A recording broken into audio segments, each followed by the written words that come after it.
I want you to imagine that right at this very second, a supergent star just reached the end of its life. Oh, wow. Okay. Yeah, and it just exploded into this blinding supernova in the Large Magellanic Cloud. I mean, it's an event of just unimaginable power, right? Right. Violently reshaping its entire corner of the universe. Exactly. But if you look up at the sky tonight or, tomorrow or even 1,000 years from now, you won't see a single thing. Not a trace. Because we are essentially trapped in a slow motion universe. Under the normal laws of physics, we wouldn't even know about that explosion for another 160,000 years. Simply because that's how long the light takes to physically reach us. Right. We are entirely bound by the speed of light. Yeah, and it governs not just how fast we can travel, but, how fast we can actually perceive reality. And that makes our ability to communicate across the cosmos just incredibly, frustratingly slow. I mean, in sending a simple hello to a colony on our closest neighboring star, Proxima Centauri. That means waiting 4 years just for the message to arrive. Yeah, and another 4 agonizing years just to get a reply. But today, for this deep dive, we are looking at a really fascinating stack of sources. Some really dense theoretical research notes and physics articles. Yes, and specifically, a presentation called the CMB Protocol. And it suggests that we might actually be able to break the universe's ultimate speed limit. Which is a massive claim. It is faster than light, or FTL communication, and doing it entirely without breaking reality. Yeah, and pitching FTL to a room full of physicists is usually a great way to get laughed out of the building. Right, because the scientific consensus has long been that FTL isn't just, like, a hard engineering problem. No, it's considered a logical impossibility. Because of the paradoxes. It always comes back to the paradoxes, doesn't it? Always. Like, if I'm just a casual sci-fi fan, I've heard that going faster than light basically equals backward time travel. Right, which leads straight to the classic grandfather paradox. Yeah, sending a message back in time to stop your grandparents from meeting, which means you're never born to send the message. But let's actually walk through the mechanics of that. I mean, why does physics insist that a really fast text message accidentally assassinates my grandfather? Well, it really comes down to Albert Einstein's theory of relativity. Okay. Relativity basically tells us that time is not absolute. There is no universal, clock just ticking away in the background for everyone. Right, so everyone's experience of time depends on their frame of reference. Yes. It depends on how fast they are moving relative to everything else around them. So, like, my watch ticks at a completely different rate than the watch of an astronaut who's moving at half the speed of light. Precisely. And because of that, observers moving at different speeds will actually disagree on the order of events. Wait, really? Like, fundamentally disagree on what happened first? Yeah. Let's use a famous thought experiment from the sources. It's called the tachyonic antitelephone. What a name. I know, right? Imagine Alice is on Earth, and she sends a faster-than-light message to Bob. And Bob is zooming away in a spaceship. Exactly, at a massive fraction of the speed of light. Yeah. Because Bob's frame of reference is fundamentally tilted relative to Alice's. His now is different from her now. Okay, so from his perspective, events on Earth are happening at a totally different time. Yes. So if Bob immediately replies to Alice with his own faster-than-light signal, the compounding effect of their two different reference frames is wild. What happens? Bob's reply can actually arrive on Earth before Alice even sent her original message. Oh, wow. So you've just created a loop where information travels into its own past. Exactly, into its own past light cone. And once you do that, causality completely breaks down. Reality fundamentally shatters. Okay, yeah, that makes total sense. If time is relative and bendable, any FTL signal inevitably cuts across those bends and, well, ends up in the past. Right. So how in the world does this CMB protocol research claim to pull off FTL without turning the universe into a giant paradox? Well, the author's model introduces a single, absolutely non-negotiable rule that anchors the entire theory. Okay, what's the rule? They propose that no information can ever be received before it was sent, as measured in the universal CMB rest frame. The CMB rest frame. Okay, I know CMB stands for the cosmic microwave background. Right, the afterglow of the Big Bang. Yeah, that residual microwave radiation that just sort of fills the entire universe. But how does ancient heat act as a frame of reference? Well, the CMB basically gives us a physical backdrop, Yeah. If you were flying through space at high speed, the microwave background in front of you would appear blue shifted. Meaning the waves look compressed. Yes, compressed and higher energy, while the background behind you would look red shifted or stretched out. Oh, like the Doppler effect, like an ambulance siren passing by, but with ancient microwave heat instead of sound. That is a perfect analogy. Oh, yeah. Exactly. But if you carefully adjust your speed in your direction until that microwave background looks completely uniform. Like, but perfectly balanced in every direction. Yes, completely isotropic in every single direction. Yeah. If you do that, you are now sitting in the CMB rest frame. Oh, I see. You are fundamentally at rest relative to the universe itself. Which means the universe actually does have a hidden objective now. Yeah. That is wild, because if relativity usually means everyone has their own personal watch, this protocol suggests there is an ultimate coordinated universal time clock. A cosmic UTC. Yeah, a cosmic UTC encoded right in the heat of the Big Bang. And that cosmic UTC is the padlock that prevents time travel. How so? The author argues that if we anchor all faster-than-light communication strictly to this one universal frame, the paradoxes just vanish. So let's go back to Alice on Earth and Bob on his spaceship. Right. Under this new protocol, it literally doesn't matter how fast Bob is moving. Or his personal watch is ticking. Exactly. The FTL channel does not care about his relativistic frame at all. It only cares about the cosmic UTC. Yes. If Alice sends a message at CMB time t, Bob receives it at exactly CMB time t. It's not a fraction of a millisecond earlier or later. Right. Because the signal is locked to that one universal clock. There is no physical path through space-time that allows a message to loop back into the past. Oh, wow. So it creates a single, irreversible, globally consistent timeline for these FTL messages. Causality remains perfectly intact. Precisely. No dead grandfathers. I mean, I can see how that solves the timeline issue. That's brilliant. But that brings up a massive Einstein-shaped elephant in the room. I had a feeling we'd get to Einstein. Right, because the absolute golden rule of physics for the last century is that nothing moves faster than light. Yes, that is the cornerstone of modern physics. So how does this protocol bypass special and general relativity without just, throwing Einstein's equations at the window? Well, the research makes a really critical distinction about the jurisdiction of Einstein's rule. It's just jurisdiction. Yeah.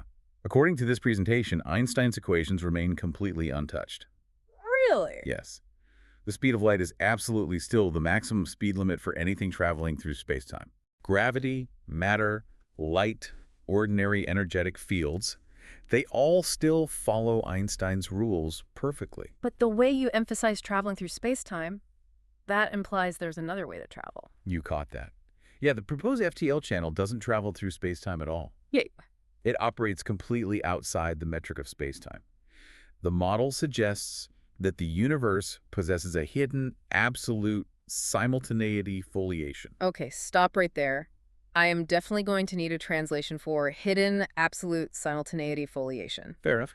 If I'm trying to wrap my head around this, a foliation is like the pages of a book, right? You stack two-dimensional pages to make a three-dimensional object. That's a really great visual. So imagine the entire four-dimensional history of the universe as a solid block. Okay, got the block in my head. A foliation means slicing that block up into infinitely thin 3D layers. Like slicing a loaf of bread. Exactly. And each layer represents a single absolute now across the entire universe. Got it. So the FTL signal isn't a spaceship physically flying through the dark void between Earth and Alpha Centauri? No, not at all. It's more like it skips the space entirely and just updates across that single, infinitely thin slice of time. Yes, it's an instantaneous update. And because it operates outside the normal metric, the author states that the signal carries zero energy. Zero energy. Zero energy, zero mass, and zero momentum. Wow. It does not curve space-time in any way. Yeah. Therefore, relativity simply does not apply to it. I have a really hard time accepting this. It's a lot to take in. Because if a signal carries literally zero energy, zero mass, and zero momentum, then doesn't that just make it a mathematical ghost? It definitely challenges our intuition. Right, because how is it physically real? Communication requires an exchange of information, and in my experience, information requires energy. How do you send a zero-energy text message? Well, the source is very clear about this. This is not a particle. It's not a photon or a radio wave that you push through the dark. Okay, so what is it? It is a space-time coupling. The closest analogy we have in physics today is quantum entanglement. Oh, quantum entanglement, where two particles are linked and whatever happens to one instantly affects the other, no matter the distance. Yes, exactly. But traditional entanglement is actually really frustrating for communication. Why is that? Because when you measure an entangled particle, the result, let's say it spins up or down, is totally random. Oh, Like right. flipping two coins light years apart. They will miraculously both land on heads at the exact same time, which is amazing. But you can't force them to land on heads to encode a binary message like a 1 or a 0. Precisely. You just get matching static. So how does this CMB protocol turn random coin flips into a readable text message without using any energy? By utilizing something called post-selection, which is mediated by the boundaries of the universe itself. Okay, you're losing me again. The author proposes a controllable symmetry channel. So instead of pushing energy to physically flip a switch on the other side of the galaxy, Which would break Einstein's rules. right? Instead of that, you are altering the shared quantum state of a connected system. You are manipulating the boundary conditions of reality. So that the universe itself mathematically forces the coin to land on heads. Yes. Okay, let me try to summarize this. It's not a radio tower blasting out a song. Yeah. It's more like the universe is a massive, pre-connected piece of fabric. I like that. And we aren't throwing a ball across the fabric to send a message. We're just pulling a thread on our end, and that thread instantly tightens on the other side of the galaxy. That captures the geometry of it perfectly. Yeah. You are changing the topology of the connection, not sending an energetic wave through the void. You alter the shape of the mathematical relationship between 2 points. Exactly. Man, if we accept this, if we just assume this space-time coupling is real and we can bypass Einstein without breaking reality, my immediate thought is, what does this actually look like for us? Oh, it changes everything. Right. If this isn't just some abstract equation on a chalkboard, what happens the day we actually turn this galactic Wi-Fi on? It fundamentally rewrites human capability overnight. The presentation outlines several transformative changes. Astronomy, for instance, ceases to be the study of ancient history. Right, because we wouldn't have to wait 160,000 years to know that supernova went off. Exactly. We could build an antenna-like, an Ansible, as sci-fi calls it, and detect the topology shift the absolute instant the star collapses. We could establish galaxy-spanning telescope arrays operating in true, real-time interferometry. Oh, wow. We would observe the universe exactly as it is right now. Yeah. And consider deep space exploration.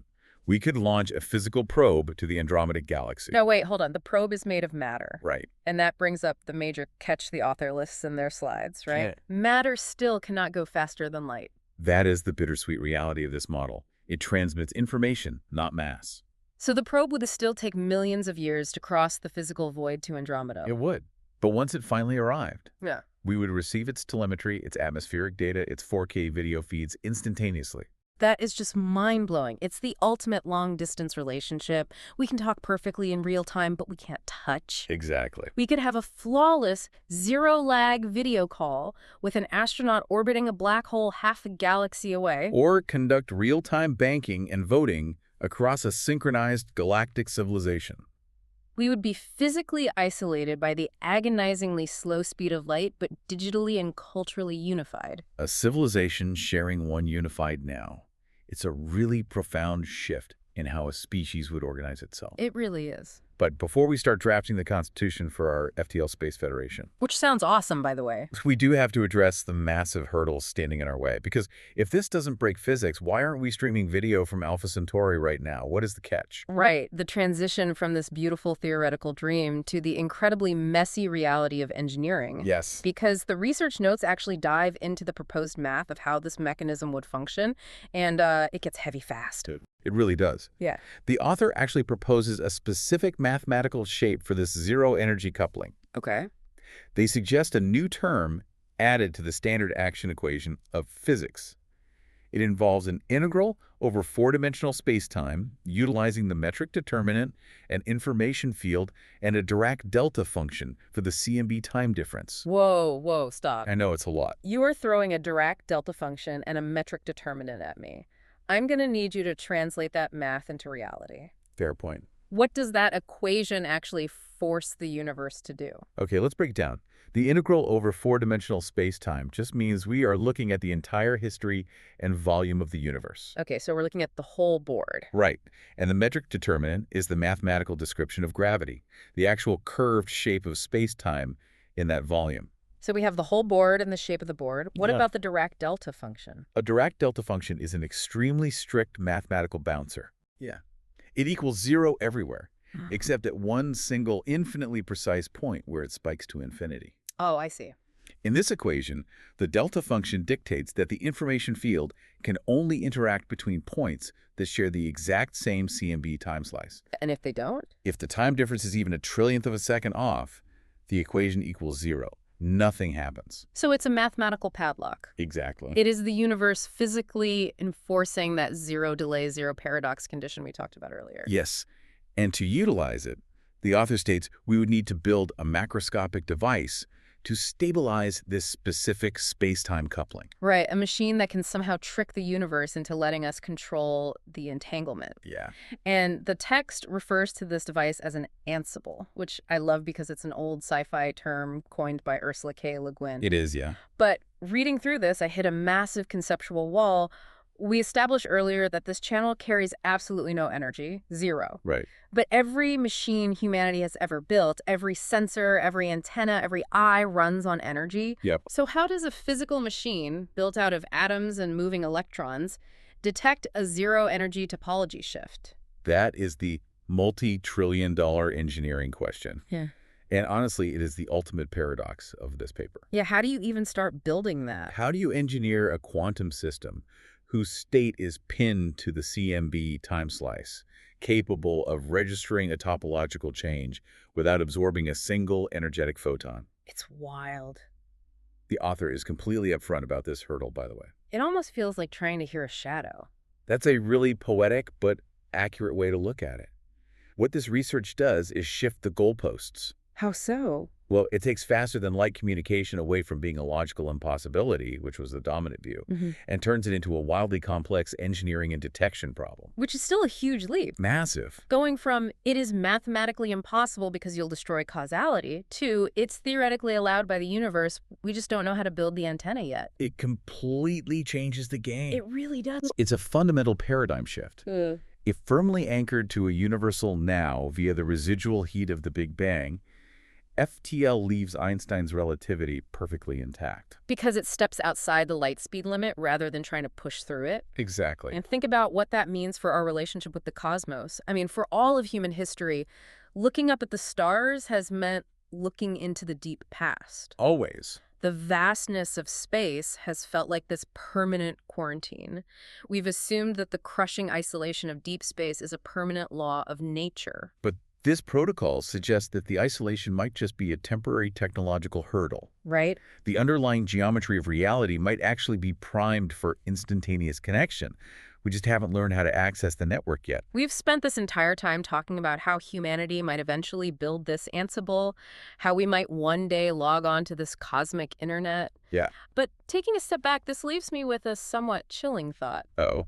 What's that? Well, if this zero-energy instantaneous channel isn't just a mathematical trick, if it is actually a fundamental hardwired property of the universe's geometry, what if we're the only ones who aren't logged on? Oh, wow. Yeah, because we are sitting here listening for radio waves, which are incredibly slow and energetic. Exactly. We are staring up at the sky with our massive dishes, waiting thousands of years for ancient light and radio waves to crawl across the void. While the rest of the galaxy might be online. Right. The universe might not be silent. It might be buzzing with real-time conversations right now. A massive synchronized galactic community just chattering away on this hidden absolute time slice. And we might just be completely deaf to the frequency. We might. And maybe somewhere out there, an astronomer just got the alert about that exploding supernova the exact second it happened.